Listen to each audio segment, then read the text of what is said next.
Hey, this is Stephen Platinum, your friend in wrestling with Platinum versus Smackdown, the Christmas edition, 12/25, 2020. It was a very good show. I'll say that right from the jump. But these fundamental problems for the WWE continue, and we're going to talk about a lot of that here in the beginning. We open with the steel cage match for the Universal title. Kevin Owens versus Roman Reigns, because this is a pre-tape show, and with the things that they have going on, this is a foregone conclusion match. We know Roman Reigns is going to win. That's not the story. What is the story to me is that they're opening this hot. It's very AEW, where you have a match that's bigger than you expect at the beginning. I will say this for SmackDown, unlike Raw and NXT, they did have an eye on we want to go out positive on this show. So if Roman Reigns is going to win, you're going to want this in the beginning. I have no problem with that whatsoever. Also, the nature of the match I thought was very good. Owens works very hard, as does Roman Reigns. And the Jey Uso interference to me was appropriate, and the nature of it, very interesting. I am hoping this is the end of the Kevin Owens Roman Reigns thing. I think it's time for him, meaning Roman Reigns, to move on to whatever they're going to segue into for Royal Rumble and WrestleMania. With that said, I think Kevin Owens came out of this thing definitely ahead. It's certainly more interesting than what he was doing on the Raw brand. It does beg the question, why isn't Daniel Bryan helping? And of course, that's one of those fundamental problems we need to talk about with WWE. If indeed Daniel Bryan is going to have a match with Jey Uso later, doesn't it behoove him, since he teamed with Kevin Owens a couple weeks ago, to help? Didn't it behoove Daniel Bryan, since he was on the card at the last pay-per-view, to help Kevin Owens? Lots of people have asked this question, and the answer is of course he should, but they're just not there as a booking team.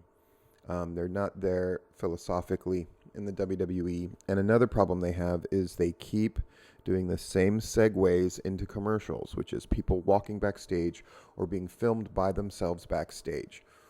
People have written to me and said, why do I have such a problem with this? One, it's old.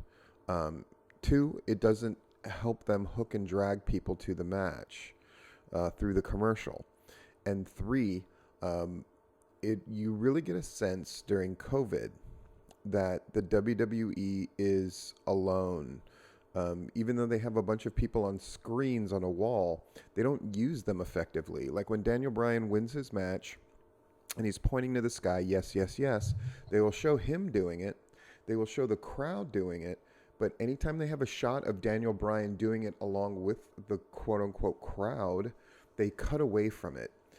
These cutaway things they do with the camera or another thing that isolates you as a viewer, and the WWE doesn't realize it, and even the home audience may not realize it. They just know that they're not into it. Every strike and every blow is a quick camera cut. And the problem is, when things do work, the matches never get into a flow because you're not allowed to watch something happen for more than 3 seconds at a time before they cut. There was a wave of this in movies, where a movie like Armageddon, if you watch that movie, you cannot go to a count of 10 without them changing the camera cut. And at a certain point, during action scenes or anything where the emotion is ramped up, they switch every 2 to 3 seconds. This is too jarring. It does not encourage emotional attachment. It is a trick to get you to pay attention, but in the long run, it makes you avoid connection because you're not allowed to get comfortable as a viewer.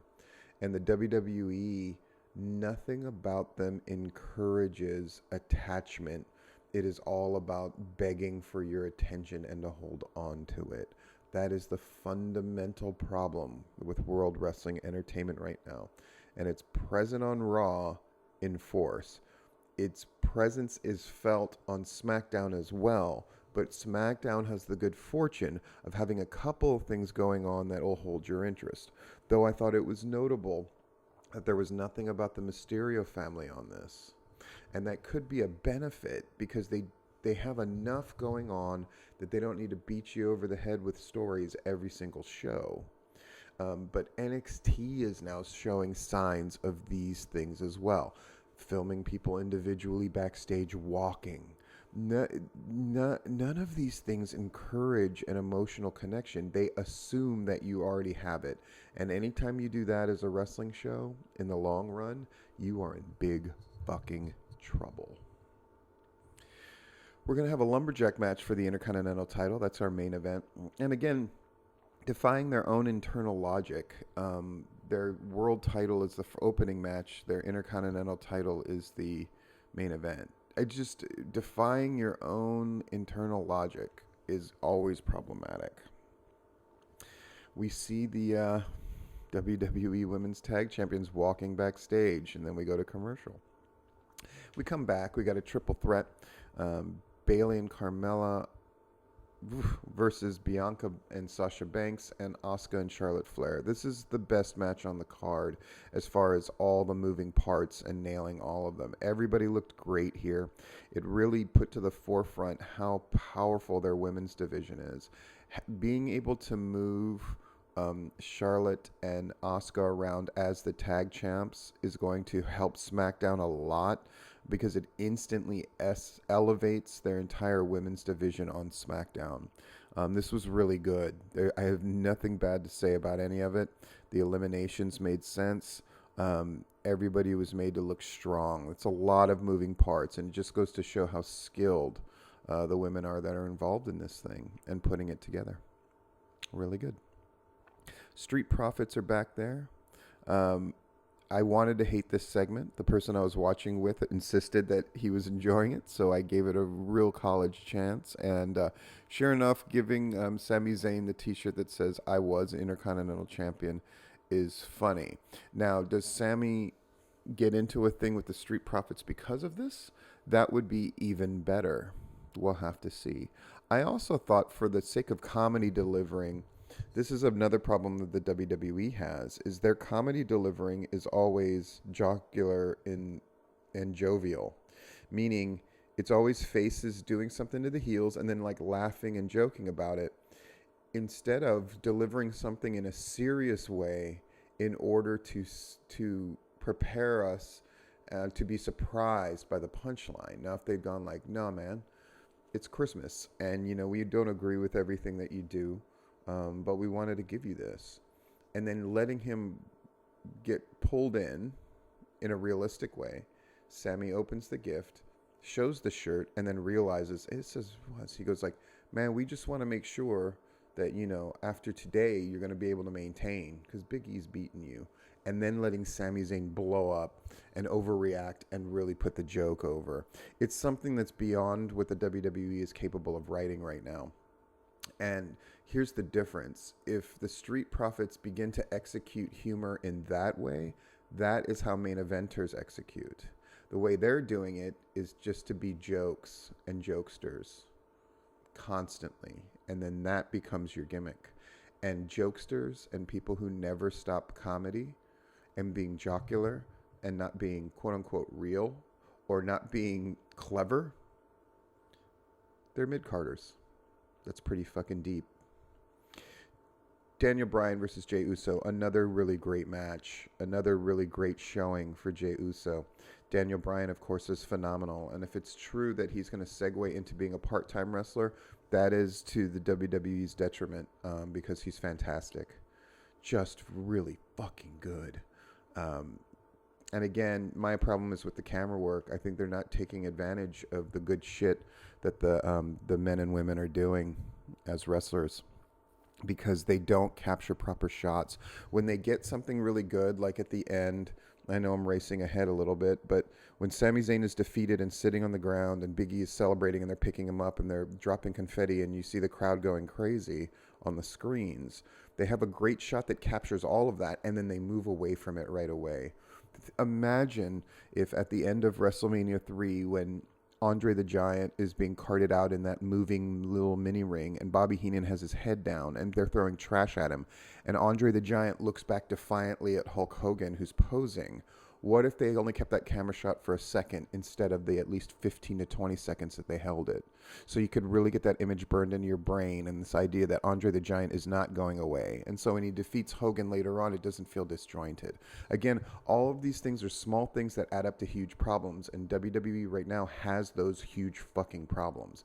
And they need to change the way that they fundamentally film their product, produce their product, and the segues that they use for commercials and between segments and matches. And they're not doing fucking any of it. And they think the solution is coming up with the hot angle or elevating this person artificially. It doesn't work that way. You have to change things from the ground up. And it's the easiest thing to change because they have a top flight production, editing, and filming crew. They could change these things literally with a sit-down meeting. But they will not do it because they don't have the right person to say that they need to do it. They have a bunch of older people who have been doing it so long that they think that that stuff is just fundamental, and that's what you do. And they don't understand that wrestling is about those that think of the dynamic and the interesting, and sometimes pulling it back is moving forward. ECW only had a hard cam and a mobile, and they found new and exciting ways to capture wrestling that the WWE literally uses to this day, but they overuse the tropes, and they don't need to do it that way because they have fucking 3, 4, 5, 6 cameras, right? They could do it in a fundamentally better way. They don't have to camera switch every fucking hit, but they do, and they don't understand that it's one of those things that make their product unwatchable because it's begging people to hold their attention instead of connecting with them emotionally. Sorry I'm belaboring this point, but people who listen to these things, it's motherfucking important. It is so important. Lumberjack match for the Intercontinental title, Big E versus Sami Zayn. It's great. And the way that they handled the Lumberjacks was phenomenal. And the way that Sami Zayn tried to run away, and they were very selective and had Bobby Lashley tackle him, and then the babyfaces drag him back to the ring, and then they have Big E win with just clean as can be in the most obvious fashion. They didn't have to do a bunch of bullshit. They didn't have to do a bunch of fucking falsies. If they continue this thing between Sami Zayn and Big E, they now have somewhere to go next time. I have no problems with any of it except how it was filmed and how they filmed the celebration part of it. It's fucking great. All right, I know I belabored these points, but they're very, very valuable. Please take them to heart and just think about them. Part of the reason I do these videos is for people to think about things in a different way, because I love pro wrestling. And apparently you do too if you're listening to this, and so I appreciate it. Anyway, this is Steven Platinum, your friend in wrestling with Platinum versus Smackdown.